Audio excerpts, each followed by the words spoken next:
Hey viewers, welcome to another game of the Casual Pro Gamer. Today we are doing another 1 versus 1 on StarCraft 2. And this is MarineKing as the Protoss in the bottom left and versus VegaShoWTimE as the Protoss in the top right. Yeah, both of these players are pretty well known. They play a lot of well, tournaments. They normally don't get to the winner spots or the finals in general. But yeah, they're both of them are pretty good. So yeah, Protoss versus Protoss. Haven't seen that in a while. Yeah, I don't really. Well, I guess I don't really do a whole lot of these mirror matches for the simple fact that, well, they're not recommended matches normally, because most of these mirror matches depend on a very small play. So something very small that that decides the game, and yeah, that's normally not very fun to watch. Requirements: no mothership. Cute. Yeah, you can only build one mothership, of course, but I was just wondering what you needed to build it. But it's just a fleet beacon, and yeah, you can only build one mothership. So. That's why it says requirements, no mothership. So we see our first gateway coming up here. Also over here, it's not really spectacular for the moment. As you can see, they're perfectly mirrored. They built the same stuff at the same time. It's just there's a few seconds, about 6-7 seconds between the two, and yeah, that's of course not a big deal at all. I mean, 6 to 7 seconds, yeah, that is just running your probe in a little bit later or something like that. I don't know, something random. It doesn't really matter. It's not that small that's going to decide the game, at least. So cybernetics core coming up for both of them. Yeah, we see assimilators coming up. Well, both of them have 2 assimilators now. And yeah, just mining those with 3 each, because that is the way to do it. And well, basically we are just yeah, just doing whatever. It doesn't really matter. So we have a pylon coming up, and yeah, that's in the back of the base to I guess see incoming war prisms. I don't know. War prism would work on a Protoss versus Protoss, but it's not really a common strategy. But we will see what they actually manage to do. But it's most likely going to be Stalkers and Immortals versus Stalkers and Immortals. Maybe even just Stalkers versus Stalkers, or yeah, with some Zealots tossed in, because yeah, you do have an excess of minerals normally. But we'll have to see. We'll have to see. It's not a problem. We can wait. So currently, yeah, not a whole lot going on. And oh, I might as well just put that at double speed, because yeah, as there is nothing going on, there's really nothing we're looking at. So we have the expansion coming up for our red player, and that means he's going to be behind in the rest. The blink coming up for our blue player, so that is a difference in strategy right there. Yeah, of course the expansion didn't get scouted yet, and because of that it is going to be well, an advantage for our red player in the economy, whereas the blink gives an advantage to the blue player, because blink stalkers versus normal stalkers, yeah, that's not a really fair battle. Because if you can blink out your damaged stalkers, then yeah, you're never going to lose any. So with perfect micro, you shouldn't lose any of your units, because they can blink to the back of the group and then heal up. And once they heal up, so once they get their shields back, they can go back in and do very well. Again, so do even more damage. So we have some stalkers coming in. The blink has been researched, and we still have no clue as the blue player that there is an expansion up. He's going to run all the way up, and probably not going to blink over here, but that might be a possibility. No, he's just going to use the blink micro, like I said, to blink the damage stalkers to the back, and having one sentry out only versus about 4 here, and that is going to make a big difference. He is going to blink up once he sees that army coming in, because he knows that if he blinks up there, there is no way that enemy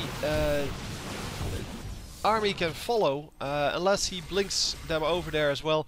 And this is very nicely done, using the shift command to first let them walk over here, then blink over here, then walk further. That means that you don't. Normally we see people blinking their whole army as a group, and like that. But if you're not next to an exit, that is not going to work. And we see just stalkers for this blue army against stalkers plus immortals for the red army, and that is going to make a big difference. And look at that micro, man. I do understand why this was a recommended game.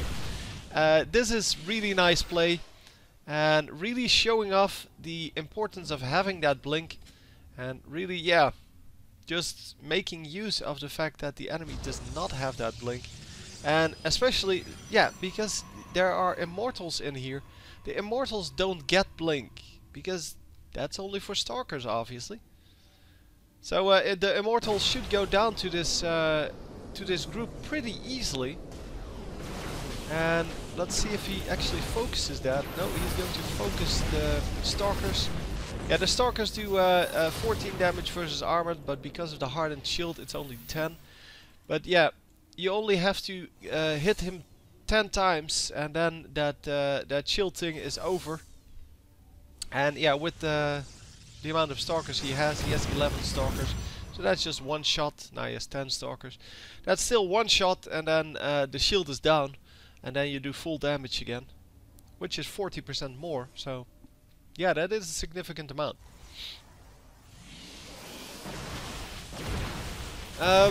Yeah, this is kind of a risky situation, of course, because the immortals still do quite a bit of damage to your stalkers. As you can see, 50 versus armored, and stalkers are armored, so you might want to go in with some zealots at some point. But no, he is producing immortals of his own, and just going to make sure that he can escape here. He's probably going to take out these rocks. No? No, he's happy with them. Okay. Normally we see those getting taken out by the attacker, because it allows for the defender to be over here and be behind those rocks and shoot at your incoming troops. That's why we normally see that people take them out. In this case, not so much apparently. So there is now a base up for this guy as well, but yeah, you already saw that. And otherwise, yeah, I don't really care. If you're just following the fights like I am, then the rest really doesn't matter. And I know that some of you do care about these kind of things, but yeah, you can see it on the minimap when that base comes up. And you can see it on here, on the production tabs. That's why it's open. So you can see what the production is, and yeah, you can pretty much make out from that what people are doing. So there's a probe coming in here to well, create some pylons, to create some vision, as well as the ability to yeah, to see this army. So and make an army of his own over here, but especially well, just getting the vision over there. That's currently the main target of that pylon, because that pylon is exactly over here, so you can see any flying units coming through. You also can see this coming up. How did he know there was a pylon there? Oh, he assumed there was a pylon there, I think. Yeah, I think that's it. Because there's no way he saw that, because there was nothing in range. But yeah, he did assume that since the probe came from there, that he would probably have a pylon set up somewhere to provide him with some vision. So we have a small amount of army going that way. No, both teams or both players going for an additional base, and it is really just holding off for now. Small army versus bigger army, and here once again we have that funnel, that choke point, that makes it virtually impossible to get through. And we have the blue team going aggressive on the red team here. He's just going to follow it in, blink right on top of it, and get quite a bit of damage done actually. So let me show you. Yeah, here. Two of them almost got taken out. Unfortunately, not entirely. So there is a pylon over here, so he can create an army right there. But yeah, for the rest he's just stuck with this pylon also. So the pylon I just showed you, also not meant to create army. You can do it right there, but it's not meant for it. So yeah, with the blink stalkers right there, he could actually take a little peek at what army he was up against. And he sees that it's quite big and just decides to retreat. So yeah, both of them don't really want to go in, because as I said, mirror matches are normally decided by a small thing, and yeah, they're kind of mirroring each other's builds. So both of them have those colossi, both of them have those immortals, both of them have blink stalkers and zealots and a few sentries even, and both of them have 3 bases. So all in all, yeah, just similar builds, and that makes that whoever makes the first mistake, which is normally the one that attacks first, because attacking is always or defending is always done in kind of these places where you have to fit through a small gap, and whoever attacks first through a small gap like that is going to lose more army than his opponent and basically lose the match right there. So we have a little bit of an army over here, but it's all stalkers, so it can blink out whenever. And he does see this army coming in, and he's going to indeed blink out. So he's not going to capture that watchtower. He does have this watchtower though. So there's a stalker over there. Let's see other things like the income tab. Yeah, not spectacularly different. There's a little bit of a difference in the mineral intake because of the 4 extra probes for the red player. But yeah, we'll have to see if that actually comes into play. Well, he does have 20 more food in army. At least I'm assuming that's in army. Actually, the armies are pretty much equal except for the gas. So he has a few more stalkers, I guess, or a few more big units. That would be significant, by the way. He has 4 colossi. Oh, well, let's just see the units tab. That's way easier. So yeah, 1 more immortal for red, a few less zealots, and well, 1 less colossus in fact, but 2 archons. Oh, there are the 2 archons for the enemy. The stalkers coming up, and or the stalkers coming up. What am I saying? That was the units tab. The stalkers pretty much even, well, 8 to 6. Stalkers are not that important in this kind of an army. But yeah, we can see they're pretty much the same. It's, yeah, there's really, this is the one difference. And then, well, the 2 stalkers left, less, but that is not a big deal. Of course, the probes, yeah, those are going to be significant, because having a few more probes than your opponent for this long a time, because I kind of assumed that the blue player would build up to the same amount, or about the same amount, but having more mineral income or resource income in general, that may actually prove significant in the long run, because, yeah, well, if you get a little more income each minute, then over the course of like 20 minutes, I don't know how long this game is, you're going to get 20 times that amount. Yeah, that is quite significant. Do keep in mind that the video length is not equal to the amount of time played, because the amount of time played is in fact longer. So minutes in Blizzard world go faster than minutes in the real world. in the rest of the world, I should say. Oh, we have a drop coming in from the red player, and this is a red pylon, so it didn't get scouted yet. That is a red pylon as well. Okay, so the drop is coming in, and what is he going to drop? Just 4 zealots. Okay, they're going to do some damage to the probes, and they can take out the cannons, which could be significant. But yeah, now he's warping in more, and that's exactly what I was talking about with those drops. They can actually do pretty well in these mirror matches, because if you lose a whole base to a drop like this, yeah, that is going to suck balls, because yeah, you're going to you're going to be really behind. And yeah, we see the blue player going in with his entire army, trying to equalize the score.